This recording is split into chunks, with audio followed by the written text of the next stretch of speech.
Penny His Excellency John Dramani Mahama Edin Samahudu bi atudwa ekres apom de huhia enti wada dwumadi refa no Mahama Care edi Mahama Care dwumadi a Ghana mampanyine ene wada na die wada atudwa se ne bosumi ensia katua wada atum wada bo apom de mpa na ne omen so afo hwe nyina mahode nsam so ekres se wo mutu anamo se ne be nyina mahode nsam a yayi bibi ho no ma hwe sisi ni nyina Piake kodi mpenifo akasa dia tudwa se beye emfinhia numunie Ghana fango dwumadi no yede ne die efom kwa enefo na galamse semsem yiti no child right for akasa e dia fansem bi ho mentemu wase ekoso e wo boko ene asante kotoko hene na se tutu ababi afin komotwetwe ase wo hwe hu ne se obetumi aboa na asundwie eyiniti ensemi ka ho ene de bram se kasebo akenkanfo yeso mo na nwumre yame Eja kwabena mene Sadat Mohammed afi kasebo na munsam nie ebra endi samayoko no opposition asemba ko a na mampani John Dramani Mahama woka ene se obeye mampani ade ba ko behwede aboa omanfo eye Ghana fo ne se obama pomde hunsam atumi agina ene nti obedwumadi bi woto ne din Mahama Care na kyese eyade eba beboa ama amanfo tumi nya pomdin a edimu pa na yarwa hodo bi ti se cancer afi amanfo aharawa ne mrebo a eta sei ene akomayere ne nema hodro no ha adwene yipa na no so no ne hwe no ka wom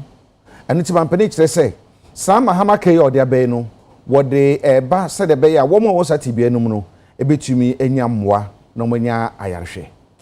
I want to thank our brother from Calbank for the very good testament he made about the need for support by corporate Ghana in this particular exercise. And I want to encourage corporate Ghana, businesses, the mines, the banks, and all the other companies that this Ghana Medical Trust Fund program is coming to help are your clients who save their money in your banks. They are your clients who do business with you. And indeed, they are not only your clients, they are even your own staff. Some of your staff have died, from breast cancers and diabetes and all that. And so, as part of your CSR, if you give anything, you are giving it not just to help people, but to help your own clients and your own, your customers and your own staff. And so, I'd like to encourage all corporate Ghana, that is private sector and state sector, to annually devote a portion of their community social responsibility to Ghana Medical Trust Fund, because it's going to do a lot of good to our country. Mahama Care wabrampin for the die chire no na penyina okasa edema aban wura feles kwacho fusu wo chiro dia to Facebook so say dwumadi a wada na die awie Ghana mampanyini wura John Dramani Mahama na bosumi ensia katua wada to futuo no mu sempinfo nsum na wonfa mbo apomdempa. Prof. Aite is a retired specialist, emeritus professor, and very well known in medical circles. And so when he gave the envelope, for a retired pensioned medical professional, I was curious to see how much he had given. And so after I took the check, I gave it to the health minister. But after a while, I collected the envelope back. And I peeked at it. And he won't want me to mention it, but I want to say that I was surprised at how much he's giving. Society, a doctor on pension has given $1,000 to Ghana Medical Trust. And so that should encourage all of us and encourage, the corporate institutions to do even much better. But on that note, I also, as the initiator of this laudable program, would also have to give something. And so I've pledged half a year, 6 months of my salary to Mahama Care. I'm not I'm not yet being paid. They say Accountant General is still doing something. But whenever Accountant General finishes, 6 months of whatever I'm entitled to will go into Mahama Cares. Abiribu matoi empanyifo ahia e won kran ha ne nyina ne se apomde ho nsam mekyere ye nyina mahode ho nsam e na wo adwendwene ho na eno enoma ye so afo no hwe nyina mahode ho nsam so ne nyafo John Abuginapo edetu dia ekyiremu se aban no ene asoe no hwe se enka ne ho nsam edu ba bi a na bibio ho no wo mutu anamu bia hwe e de asiesie no. We still have some challenges. And we are working around the clock to ensure that in the coming weeks, we'll address some of these challenges and ensure that we have uninterruptible, reliable supply of power. We would commence in earnest other options to reduce the losses in the power sector. It's estimated that we lose more than 1 billion cedis every month from the inefficiencies in the power sector, i.e. the technical losses, the collection losses, the commercial losses, and also the non-alignment of tariff structure in respect of the cost structure. And that is what we are working around the clock. It's a difficult sector, but we are determined to turn around this sector and put it on an even keel. As we speak, we have enough generation just to meet demand. We do not have any excess capacity. And so when one plant goes down, it creates some immediate disruption, which means that we need to work around the clock to bring the plant back. But when we bring the plant back, we are able to meet demand. And so you cannot publish a load shedding timetable when you are sure that you can be bringing the plants back. But the truth is that what we inherited, we have no reserves. So we are generating just to meet demand. And so it makes the system very, very tight. And we have to be honest with the people of Ghana. The generation and the demand are just at par. And so when one plant goes down, immediately you have a shortfall, but we try to bring the plant back in order to sustain power delivery. And so for some days, you have consistent supply, but maybe one day, within a week or two, when a plant goes down, you have a bit of disruption. But because it's just one day, how do you publish a timetable? And so that is why we are working around the clock. But we are confident that getting into the next few weeks and months, the remaining plants that were down, as we work to bring them back, we'll have more redundancy. And we have more redundancy, it means that when one plant goes down, you can switch to another plant. And so, like I said, as of December, before we took over, we were shedding load more than 500 megawatts. Today, we've been able to achieve some even keel, but it's a process. The power sector, the challenges that we inherited, we need a bit of time in order to do that. But I'm happy to know that we are making significant progress. And as we go into the next few weeks, we should be able to deal with some of these challenges, bring on more gas, ensure that there is uninterruptible, reliable supply of power. Titina ni ya de mayekwa wondin and the Public Interest and Accountability Committee Eternity Efreni Piak ene lawyer Constantine Kujezi openyini na wakase de tudwa se Ghana bafo angudwumadi mu ekame akon se ye de ne de efom kwa na ekọ woso hwe 2019 ankre fango no yenya bako 71.44 million 2024 eswate abeduru 48.25 million. Agreement signed in 2024. This is the 5th consecutive year that no petroleum agreement has been signed since 2018. I think the last one that was signed was 2014, because even this 2018 one, there seems not to be any positive developments from that. And then the second observation is that from the analysis we made, there is an increase in the revenue from 1.06 billion thereabout as in 2023 to 1.357 billion thereabout in 2024. And that is an increase of 27.8%. So there is some increment or increase in our revenues, even though we slightly dipped in terms of production. And as we've observed earlier, that is the second highest in terms of petroleum receipts since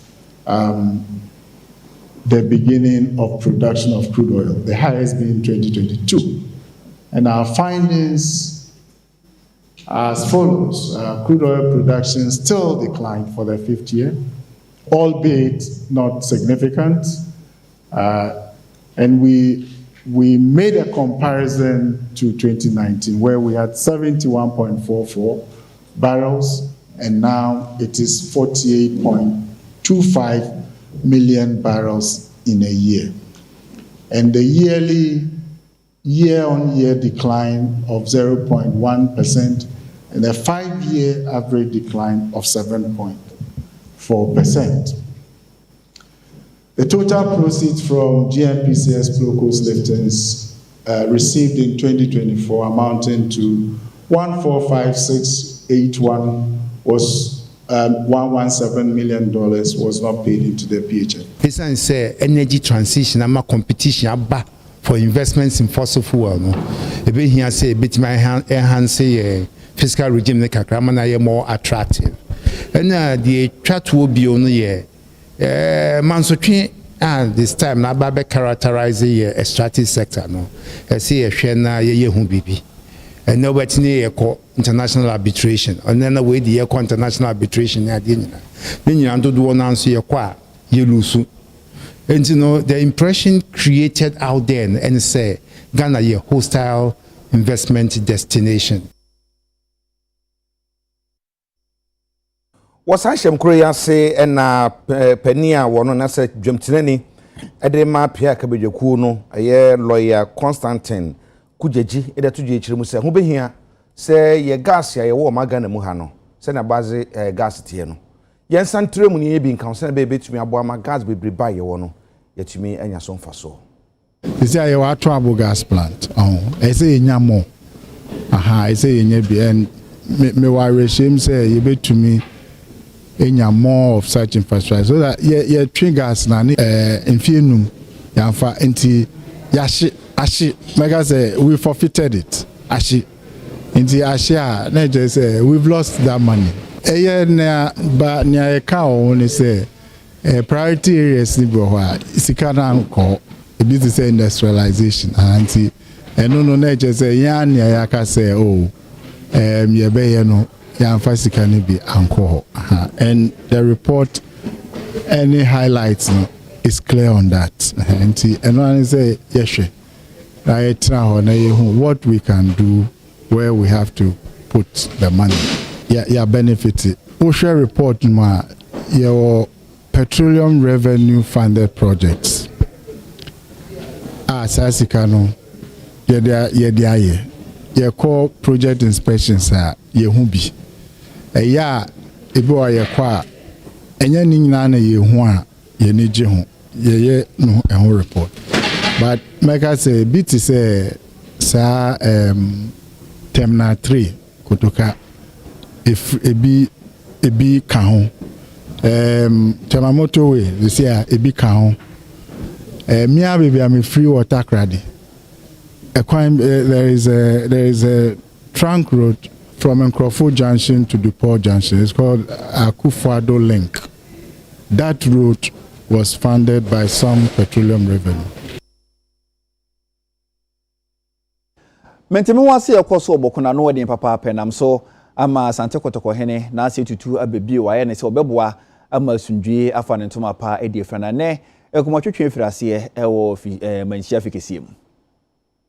Woboko nsensem asabe obepiem wo okopiem ewo boko ntokwa ayiri mu kwanten asabe security nsem enkoso ye oboko no ene nam so ama otumfo osei tutu otosumienu wato nsafre afenumienu a sabe boko ntokwa no efom ho no na ye ba manhia ahemfe na dua yi no adaje ni poso nyina nse yewura otumfo osei tutu otosumienu na onaso ohene pon wone eye afenumienu a bɔkɔ ntɔkwantɔkwa ne fɔm ho no ebedi nhyiamu mu edi nkɔmmɔ sɛ de bɛyɛ asundwe mɛma no ntoma pa efra ɛwɔ bɔkɔ ne pɔtɛm ne kwasɛm UTV nsɛmtwerɛfo epie mu ha ne hu sɛ ɛyɛ bambɔ ayere kedenden ɛwɔ ha ɛne asrafoɔ ne polisifoɔ no ɔmo kɔba ahyɛn so edi akɔneaba sɛ de bɛyɛ asundwe nso epiem ɛwɔ ɛyɛ manhyia ahemfie ha na yɛbaa no eni kyɛ bi ana mehu sɛ kaa ɛde mpanyinfoɔ yɛn sɛ bɔkɔ mpanyinfoɔ yi bi abepiem mu ha na sources kyerɛ sɛ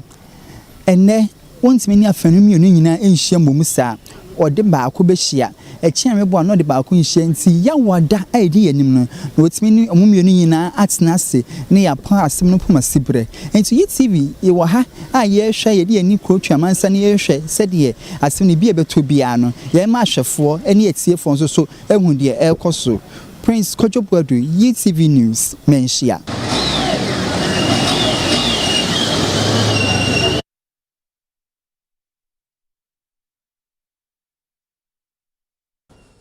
Yedi bro nyawie yanche na kantamanto gya to ho sede ho hye no ye nyina yehui ma adroye ekọ bebre amanfo koye o madroye a ye adwuma wura no so ekokoye ebie na bedwoku a wo mote wo mo kantamanto ho se wo mo nyigi sika ne adroye ne mahodo beba wo mo nyigi no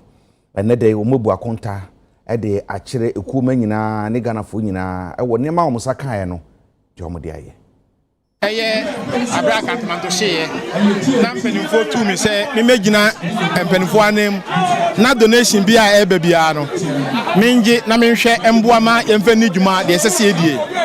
edi se mo hwe a dwuma na yedi ye nyina no ene eye be se 4 months eni edi na akwanya abema ye se me bia na di ema wi ase afa na nyina ehu se ampa sika ebe kan me nsa no dwuma de sei na me de adie sei na me de dwuma sei na aka ne me hwe na menye bibia ne sika bia ne edwane japade be mu nche bia me nsanda ne fa ma edwane ye no ye be chemienu ebinom de niam abrɛ yen ene ebinom so physical cash buy omo de niam abrɛ yen no se mbem makwanya na nkama bobo mu nyina din so a cement MPP officers no brand cement 100 bags ye brother ba akon Dennis o my 100 bags Dr. Baumia o my 250 packs of roofing sheet Absa Bank MI 50 packs of roofing sheet despite MI 62 packs of roofing sheet Salicod o my 80 packs of roofing sheet and importers o mo crab oni wo frama no ne de ba ha no o ba kantamanto aye from yard mu o mo my 517 packs of roofing sheet my 105 rich caps o mo sika no cap my 655,175 Ghana cedis it is a mechanic man for the be chen ya enye sika but to convert be sika mu a 1,292,675 Ghana cedis items donations odi anu free also a cash donations so guta Ghana edwefo amanyo kutbata no o my 40,000 Alanchabati MI 100,000 Dr. Baumia MI 200,000 Kwambedi akoye shada MI 50,000 Wandishe MI 10,000 Dennis MI 10,000 Kwakubu Nsam MI 16,000 Hanabisi NDC women organizer MI 10,000 American school for Bombre 200 cedis and Benjamin Atimeti also MI 10,000 Daniel Mensa 5,000 Plantain sellers in your man home top body MI 5,000 Advan loans on my 20,000 Memuako 5,000 Ayako ehemfo almost so my 200,000 Ghana cedis Absa Bank MI 100,000 you can in Abu my 1,111,200 Ghana cedis cash donation the every so said the Americano Mimi the and say Obaji Castle the Quacoto ya Obaji Omeho Mimi Magina Buakuntama one Casabra never Buakuntan major the phone say I'm Passicam Cogino Ekinsono and one Wegma we are so Germania everywhere and same amount and so Janan so Omano the Aerobican and the expenses in 750,998 Ghana cedis. It may no cases CA. Otini from my sky and Quebec and say 360,202 Ghana cedis. But cash, yeah, I could time in some say CA. Yeah, you I couldn't say I may hand it over. I'm a Ghana penny for and also 255,202 Ghana cedis. And a cash near our bank so 105,000 Ghana cedis. It's no Busamia near Etienne. Say CA may no cassette we about 99%. About 99% aya edwane bia no ntimi fast akwanyan so aka che obi bia say wo wo pe bibia to bia say the first na ba kantamanto a na wo ba ebeto bibia no bra na wo benya bibia to Awie Ghana de chere besere mo na ya home kase bo no so ye ba ye beto aso.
we ade shima me da masese bunya bretwen me yakoto nkrafe kasebo no ye to aso dia ne yakwa kopie mu ewo apoema ntemu awia yi na Ebenezer aye ye ne twetwe nkombo na ahoma ne titom na okirim se okopie mu ewo kuru bia efre no asiyaw atututu bia koso ma nipa num wo fomu ato nanom ewo ensiedo ye bekwa ne nchen na amaneboy waboy mu enchire mu Ebenezer atime nka me moajo emu akwaba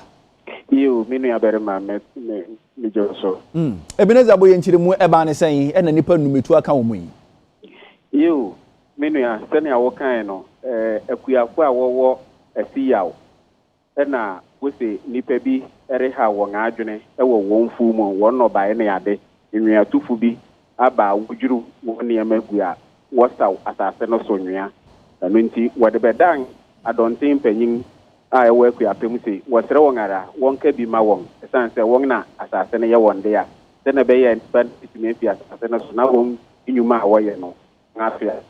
nti eno enampa mpanyin so pawo but won kona won ko kan kire won tiwo adwuma na awoye no amane akuyafo ne de abani nti anka won twentwen so ansa na won hwe no won fa ne man tutuye na ansa se wo besa mo nga kwasa ase no so akoye adwuma na amo nga kɔ enampa mranti so se wo pa dance nti wo to nsa friends enchorofo na ye ne won kɔe wura ye wura hwa pɛ ene wo fi ase to atuo na eyi de na wo de atuo ni kire wi mu enu nti onga nto ambo bia nti ho ye gidigidi kakra na wonga wobo modin acheche musu wonga mane ntokwa na emum asemu se na abeto won ponso nti nkra wod ama wonga na se suma wode ama wonti won be kan kire won sanka wonja ye adwuma ne ye na won fa ndema ntu ya nto nga fi asenti ebe dan komo na wonyina wobobo nkomo wobobo wo nkomo nti mereso ya wo ye se wo ba be ko ye nyina ba be fi wo pe na wosan fro ba ko no ginai anche na firi bi bai na wo no wobobo tin bi ese togbe na alanyo bi nti anche na firi ne bai onipo ti pom wo so no no wo fre na alanyo nti ono fi ase ono so botuo abien pe na afi de mranti sang na tuo ku mranti e ko ya wode soma yi soma won yi so na mpa pipe na onga komunipa ba nan na okobran tumi tutuo na obisese hena na me nsanto wo no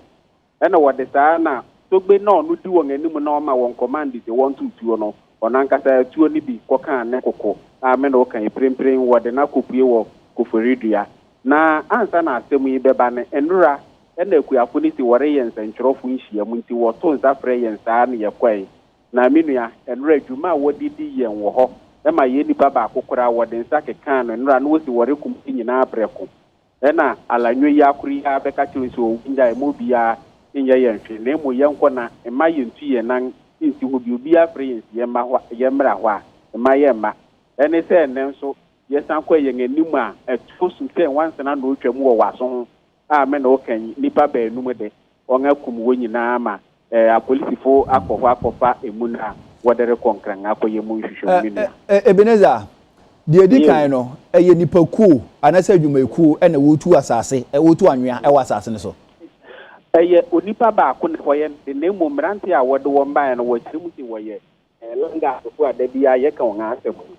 wo kire se woye sankrofo ni bi okay enti mi ana wo hia ne se alanyo ne beka te mu na se onga so enti woni mranti ne bonkomo ne ade ni na alanyo ne bae no nkra nipa ne de ko ne de Ebenezer ye nebire ntebie ni ntiatiam ye bekọ ho se ye nipa baako na wono no wode mrantie di omachi na omutu anwea wa asase ne so a beye how long ni na o ma shepu no omutu anwea onga ya che esanse no wo yefi ayesia no me ade ya na wonga pempam wonga no wode aba bepu ha nti wo so wo bete ha no ache pa okay enti se sa ne tie de ye hwan mo na ne omoto nsafre na nanom se omunhia wo fa kwatutu ni ko so wana wotu asase no ana akuafo no debi akuafo no ati ya akuafo no ene wo sei won etu asase ne se won no bai nenu nti na nanom beka bi ma won yo okay enti atututu na e course wo no ye farmers no ene ye sane to ni dugu won so ana se esan na honom no menti honom ase ni yo atuo na wototo ne ye mbrante na mpanyin no so ma wonti won ko kan kire won a wotu nwia ne se anka wonja no wombra no won tena se won ye akuafo no nyina nhyehyɛ na se niema bi on ase ye se wo ma akuafo ni tika na wo hwe na se akuafo ɛsan ma wɔn kwan no wɔyɛ adwuma na nkɔ wɔde saa nneɛma no nyinaa gu akwan ɛno ɛne wɔkɔ wɔde nkra no kɔ yɛ atututu apɔ so ɛsan sɛ ebinom nso kɔ no wɔn ankɔ ne ntɔkwa nti wɔn kura agyan wɔn kura abaa wɔn kura tuo nti wɔde wɔn nsa saa na ɛsan sɛ wɔde nkra na ɛrekɔ ɛne so wɔn akɔ san etu egu wɔn so ɛkɔ mu bɛɛ nti na kyerɛ sɛ akuafoɔ no bi na etu aka wɔn mu yi dɛbi mmerante na wɔsoma wɔn no akuafoɔ deɛ wɔn ankɔ bi mmerante na wɔ ɛyi adɔnten panyin so ma wɔn kɔ kakra nyina nite wɔn de na wɔn mmerɛ na wɔn tena nka asɛm ne ne akuafoɔ no wɔn sie asɛm na nso wɔn ato aso no mmerante no na tu aka wɔn nti na kyerɛ sɛ akuafoɔ no so na wɔn wɔ ahemfie hɔ no wɔn twɛn wɔn a wɔtu asase no wɔn de wɔn kurom wɔn amba ahemfie okay wɔde nkra na bɛnti wɔn de wɔn fi yio na mmeranteɛ sɛn ɛna kɔɔ hɔ ɛna mu nan tu ka wɔn mmerante no bɛyɛ sɛ dunum mmerante bɛyɛ sɛ dunum yio ɛna pirimpiri abɛnum afiri na ayi krati na wɔn so wɔ no ɛna wɔn wasoma boys wɔn tu anwea wɔ asase ne so no wɔn nso tu aka no dabi ɔno deɛ ɔbɛdi wɔ to tutuo na ɔno tutuo na ɛkyɛ sɛ wɔama wɔn kɔmandi sɛ wɔn to pɛ na ɔno tu ne kaa no kɔɛ ɔno na okura frado nti otu pɛ na ɔno fi hɔ ɛna tuo na aka ne de si esu saa nti wodi mirika no wɔ saa ɔno wɔbɔ wɔ akyi na meka mete sɛ wo sɛ obi a wɔn command wɔn nso tu baako kasa no beneza wɔ hɔ wedi ayahoma no asan ati atumwi ayare ho sempa paapa esie ewa poema ntem kuro ba kwefre na siawo na omutu anwea ewo bi asase so na akuafo akɔreport ama nananom to nsa de afre wona wutu asase ne sɛ mombra yɛntena sena yɛnka akuafo na de maamo anase ne sɛn ɔmo no ɔmo de nkra ɛkɔ no ɛne akɔsane etu agu ɔmo so nipa enan ofo amu ato nananom ɛwɔ ensiedo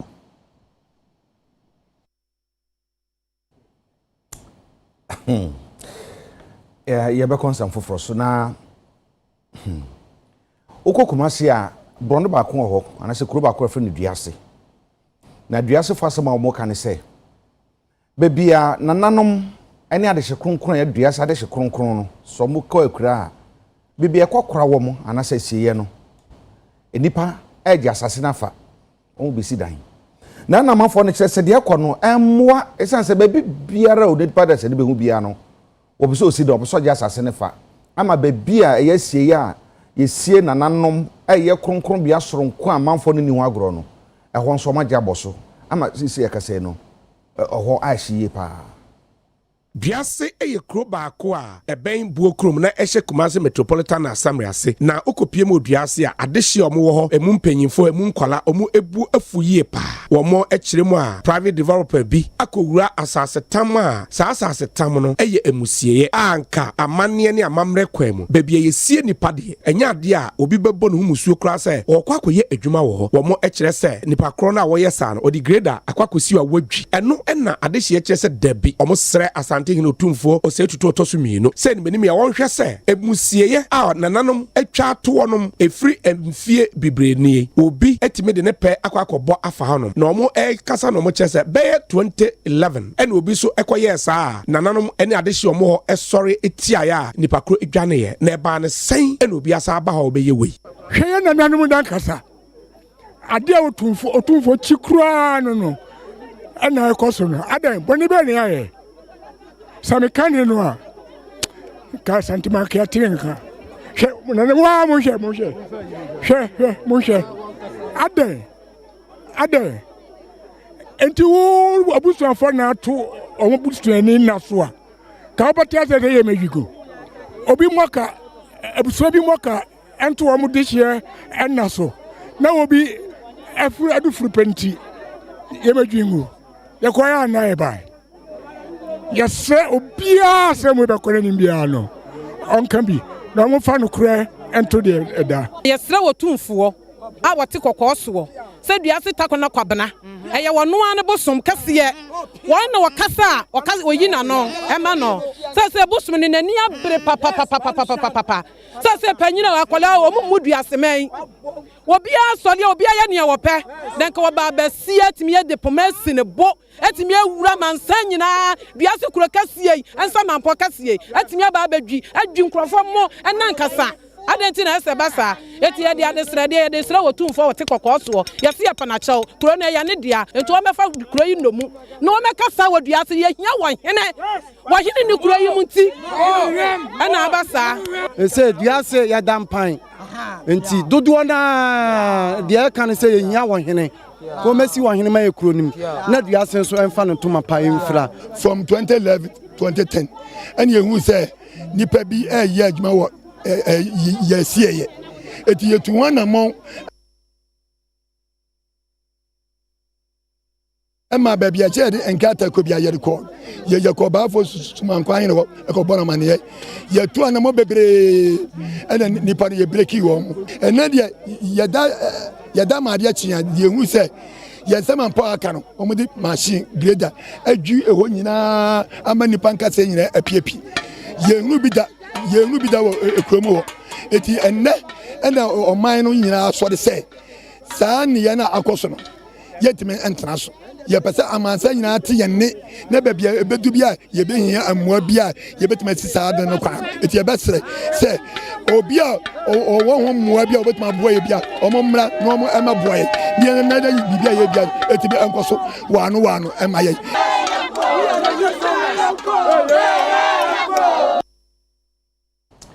ewi adesimamba ye besan sere mu biem na ya home kasebo no so ni mpire no so ye ba ye beto aso.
Yadamasi say ma twan ye ma yakoto nkrafe ye to aso.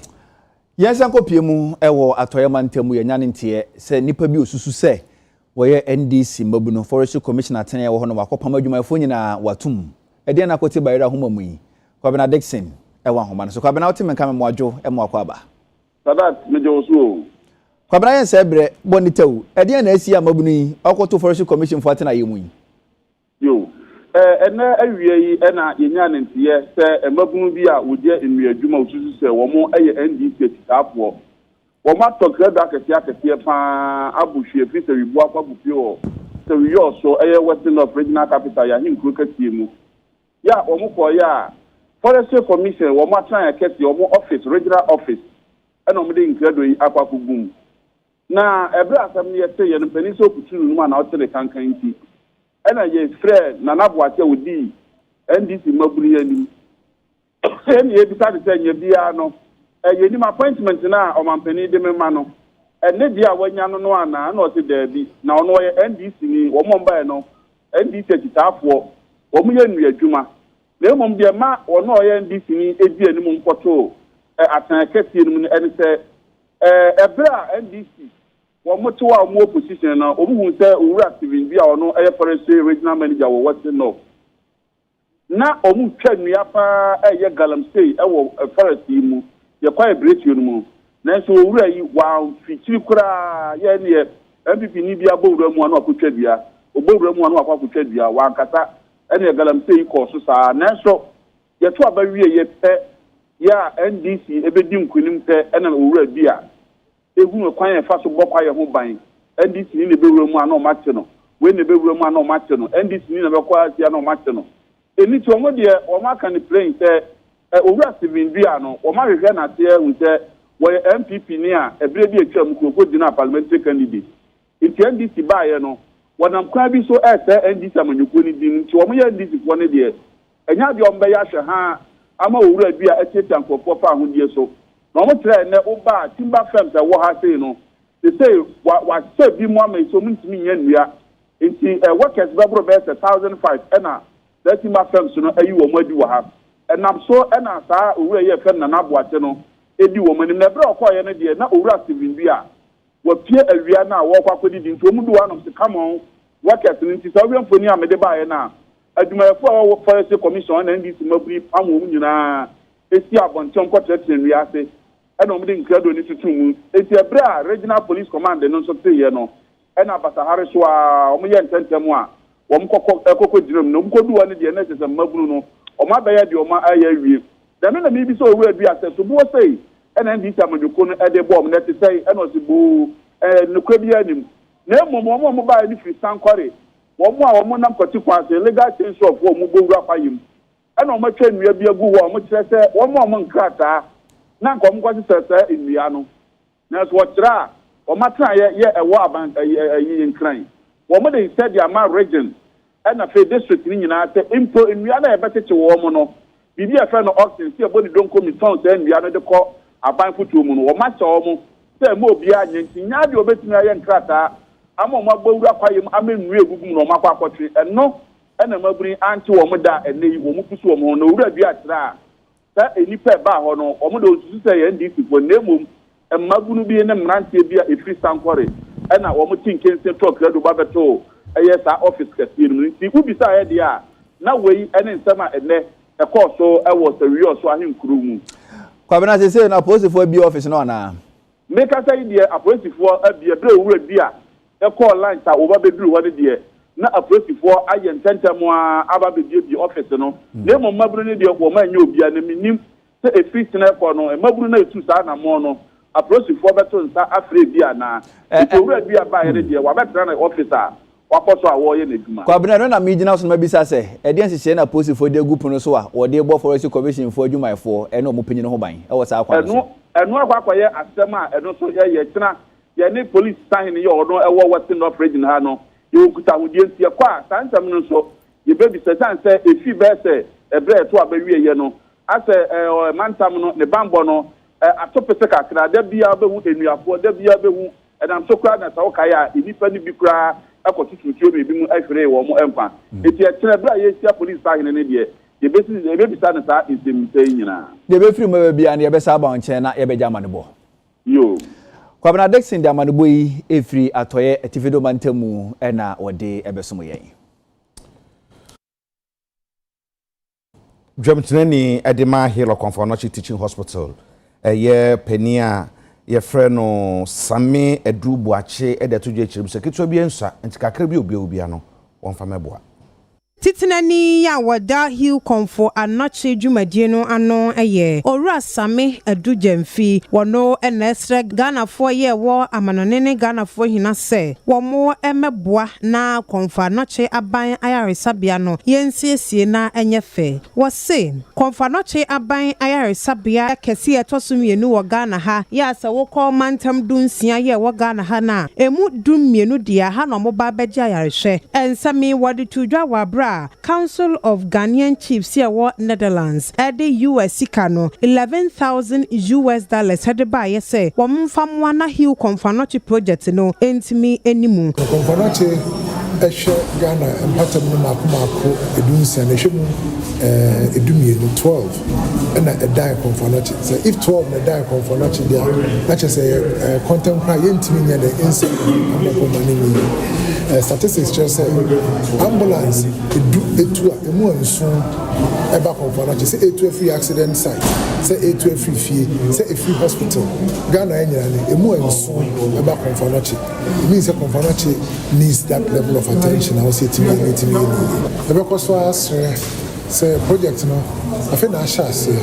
we share information. The yet to me, I know, say it is doable. A chance you bet me a year. Ama and Munyam Abaya Shim or Confanacha Sabia. The Omayano, the near so. I said the old part there and a castle that's a beam review. Because I stress a woman cost for Manimra, since a project no renovation there. I didn't change a wussy. Oh, Papa and walk up with the womb, also side then, every strategizer. It's your monk cost for answer, into me, now I share and queer. No, actually, no. President, your that Council of Ghanaian Chiefs here, one Netherlands, or Sabari Ma Asamoah Kofi or Toso and Nine, any council members ni been so, any UTV cassette train coma, or more adding some say in a tuja. Yeah, Tumfo, a pound to man, and a can and animals of Akuma. Sequambia Sono, Yaya war a manonate to Holland. A kind of one to walk a crack near Ba Abeboa Ama Confanochi Yarisan. Say to me and Cassie with 2 shafts up a genus on Crampona, it will be in shop. And the Baba now almost Medianis woman is no soon, Omonia Bicacra, and the Fitiasia. Intino, we are Babi who you say, oh, said your barn near the yellow. Your car, Sabi, a sap ponko for the messer Ghana for your wabu chire, yet dear, was so your swan, a year Dumenda Kakra, young Faka Kram to go, young Farmer Bois Confanochi Hospital, the year a Yama. The reason behind it was the Council of Chiefs in Netherlands. They approached us about helping to fund the Confanochi project, and we were happy to do it. We are Ghanaian owned. Our patron, UBO, is actually from Kumasi. So this was a project that is dear to us. Unimanfo Zanato Adima Rollins and I was offer Youth Employment Agency so na woni wo mo aka won toma ba kira no na abanhye hye adwuma wura wodi aba no offer so apem enwuma e de ama na de hye a won abato mpisu aso. There are thousands of jobs ewo ho a womun nim baabi a wombenya nkrofo e de afele sa slots enti me de say advice na me emma no was that wo wobenya sa opportunity na akoye adwuma no e wo se ohun se wo na wo ye ambassador no ema baabi a wo free enti wo kɔ no koye wadwuma no na ye ne kama ekrono no atemdidi a ye de ye adwuma no de se wo fa sa kwan so na menko ho kra na se wonim se adwuma bi wo ho na weni nje ho a menfa odin enko ho because wo kono you are working for a private company de wo kono wo ye adwuma no na wo nye ne ye obeyi wedi and no one can come and plead on your behalf because your performance is what will ensure your continued employment. Now, for Chrono, so we made sure say what company but now Korea dia a police case meant me by Pancho and Mobia. And see, it is just to make sure that in Crawfordia, CSA, we are giving employment opportunities, we are giving recruitment opportunities. People should take it seriously. We're in your political talk. Any promise and failings. These are genuine companies here who are offering genuine opportunities for recruitment. One of my woman names are Sapano. So who call interview? Yes, sir. Men call men no men sa alcohol because what can our blow fumes are? It's an immediate cancellation of whatever you're going to do there. And see some of the things that ABR or being drained who say. Or no mensano, it's a problem for opportunity now or future. These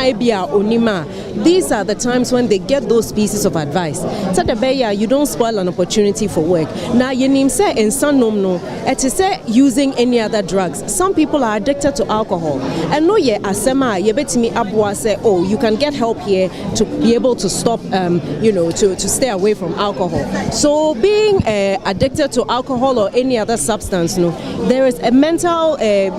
health aspect to it. Anybody who feels that they want to work but they have these challenges should also approach us so we can direct them to the correct authorities to support them. We are here to explain to them that look, whether you've been to school or not, there are these opportunities, and when you take advantage of it, it will be beneficial to you and your family. If you look at G4S, for instance, G4S and Westech and other people, they've all come to YEA to partner with us to create jobs. And they recruit people as guards at homes and other companies. So such people, ordinarily you know that he doesn't need a certificate to do the job. At least the person should be disciplined. The key word is discipline. So what you see at the American for the Amoy Pep students in your name say 50 and 1 year can once a month can come and passing a fe when we have searching and we had until your friend Busia Chenfa. Fetch you was in a bit to me about the Casaboni AC, the Muninasima money share, and I do not do ever say share.